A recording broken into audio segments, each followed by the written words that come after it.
pada zaman sekarang sangat banyak macamnya. Mulai dari yang biasa seperti tato 3 dimensi, operasi plastik, hingga implan dengan bentuk yang aneh-aneh. Berubah penampilan tubuh agar lebih menarik sepertinya menjadi sesuatu yang populer, karena dianggap keren dan menantang. Beberapa modifikasi tubuh dalam video kali ini justru terkesan tidak umum dan terkesan ekstrim. Berikut ini 10 modifikasi tubuh paling spektakuler dan terekstrim yang perlu kalian tahu. Ear pointing.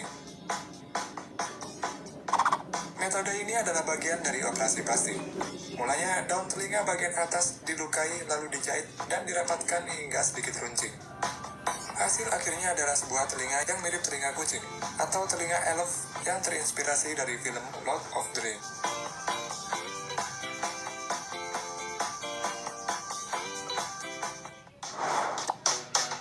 Double eyelid.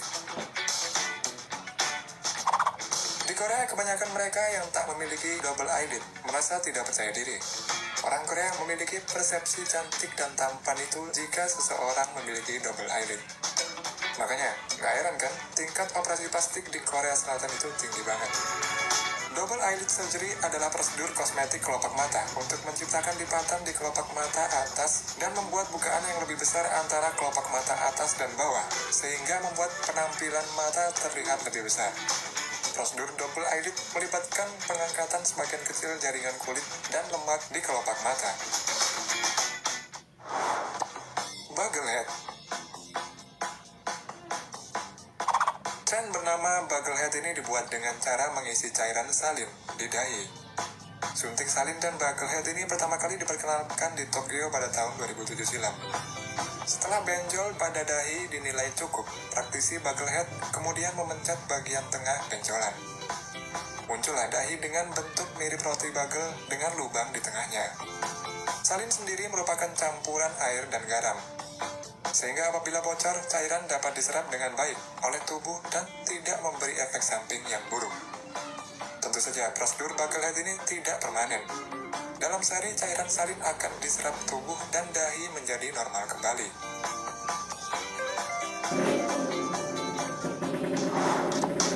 Implan magnet. Jari magnet adalah modifikasi tubuh yang meletakkan magnet neodymium di jari. Meskipun sifat magnet tidak begitu kuat, paling tidak ada indera elektrik yang mampu menarik benda-benda kecil seperti peniti dan lainnya. Prosedur ini dapat merangsang reseptor somatosensori, yaitu saraf yang bertugas untuk mengamati tekanan, temperatur, dan rasa sakit.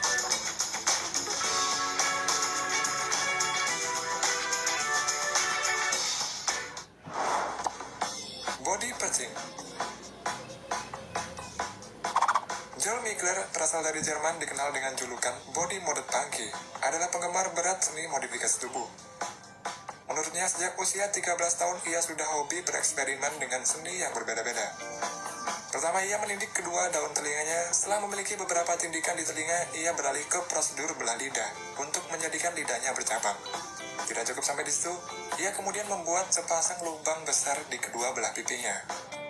Ia membuat 2 buah lubang itu berdiameter 36 mm di kedua sisi wajahnya.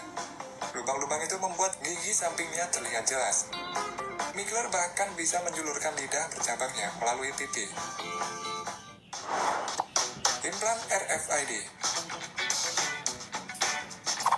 RFID adalah kepanjangan dari Radio Frequency Identification Implant. RFID ini mempunyai sifat seperti halnya sidik jari atau password dan memungkinkan seorang mengakses kepemilikan kendaraan atau penggunaan benda berharga. Pada konferensi hacker di Washington, salah seorang ahli teknologi memperkenalkan implan ini. Hanya dengan memasang chip kecil di masing-masing telapak tangan, identitas pengguna akan mudah terdeteksi melalui mesin pemindai.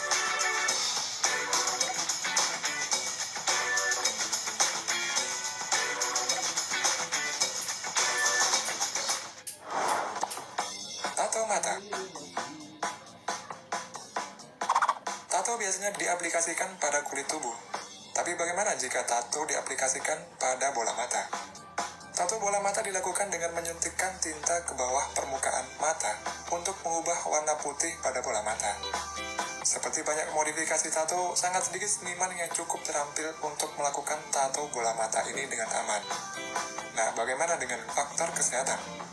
Injeksi mata dengan tinta terlihat sangat berbahaya, meskipun dengan prosedur yang dikatakan terus-menerus diperbarui. Belah lidah. Modifikasi tubuh ini melibatkan pemotongan lidah pada bagian ujung depannya, sehingga menyerupai lidah ular. Pasien yang akan melakukan prosedur ini biasanya meminta ahli bedah untuk melakukan prosedur dengan menggunakan pisau bedah. Setelah dipotong, bagian sisi lidah akan dijahit untuk mencegah penyatuan kembali. Biasanya lidah akan sembuh dalam waktu 1-2 minggu. Yang jelas, modifikasi ini bisa mempengaruhi fungsi lidah sebagai indera pengecap rasa. Subdermal implant. Tidak cukup hanya menggunakan tato 2 dimensi atau 3 dimensi. Orang ini memutuskan untuk melakukan implan pada tubuhnya. Ia menanamkan benda di dalam kulitnya dengan tujuan membentuk suatu seni 3 dimensi. Tentu saja, pembuatan implan 3D ini juga berisiko. Salah satunya adalah menyebabkan iritasi kulit yang sangat parah.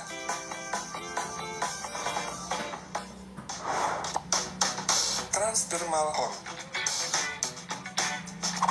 Nah, setelah tadi mengenai subdermal implant, sekarang tentang transdermal. Sebenarnya hampir sama dengan subdermal. Cuman, kalau transdermal ini implantnya keluar menembus lapisan kulit.